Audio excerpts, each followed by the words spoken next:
CTS 시청자 여러분 반갑습니다. 김포 아름다운 교회 전규택 목사입니다. 저는 경기도 김포시에서 목회하며 미생물을 통해 농업과 환경운동을 실천하고 있는 환경운동가입니다.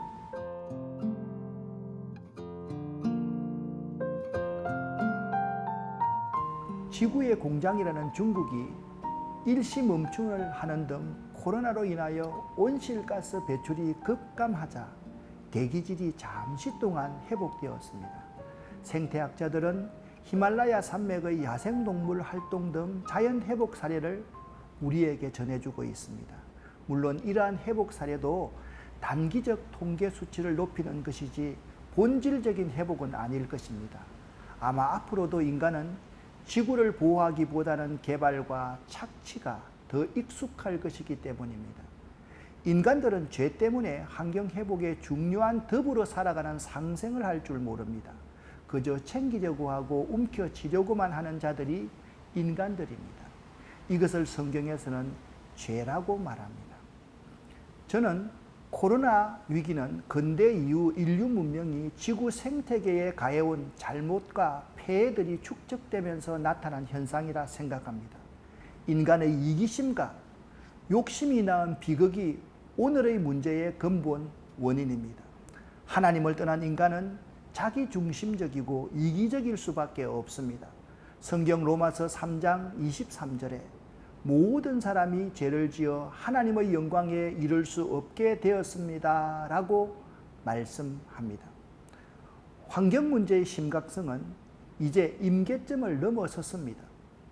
2030년까지 지구 평균 온도가 2 내지 3도만 상승해도 해수면의 상승으로 인한 재앙은 이제 피할 수 없는 현실이 될 것입니다. 사람들은 편리성과 경제성만을 내세워 썩지 않는 비닐과 플라스틱을 마음대로 사용합니다.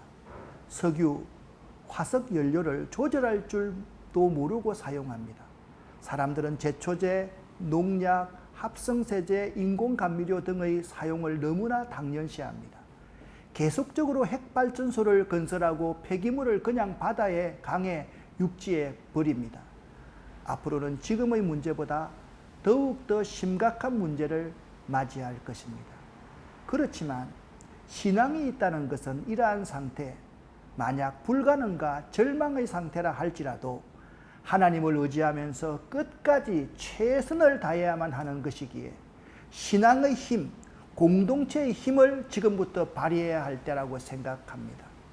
바로 여기서 다시 살리는 환경사역, 생명사역의 중요성이 대두됩니다. 이제 포스트 코로나 시대 가운데 환경회복을 위한 한국교회의 역할, 성도들의 역할이 더욱 강조되고 있는 시점입니다. 교회는 환경과 생태신학, 생명신학의 중요성에 대해 인지하고 공부하고 실천해야만 합니다. 또한 포스트 코로나 시대에서 가장 중요한 것은 한국교회가 살아남는 것이라고 생각합니다. 교회의 긍정적 공동체성을 어떻게 회복할 것인가?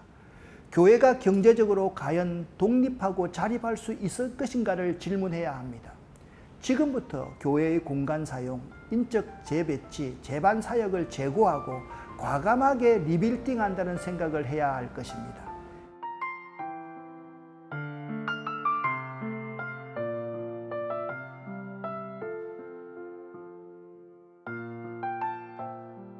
이제 교회는 인류 창조 세계를 향한 하나님의 뜻을 헤아려야 합니다. 사실 하나님의 뜻은 이 성경과 우주 만물 자연과 인간의 삶 속에 거의 다 드러나 있습니다. 하나님은 이 세상을 극진히 사랑하십니다. 하나님은 우리들이 자연과 더불어 자연을 누리면서 살기를 원하십니다. 하나님이 이처럼 사랑하신 이 세상에서 사람들과 자연과 더불어 함께 살아가는 꿈을 이루가고 싶습니다. 참 아름다운 세상, 참 아름다운 삶입니다. 감사합니다. 고맙습니다. 여러분을 축복합니다.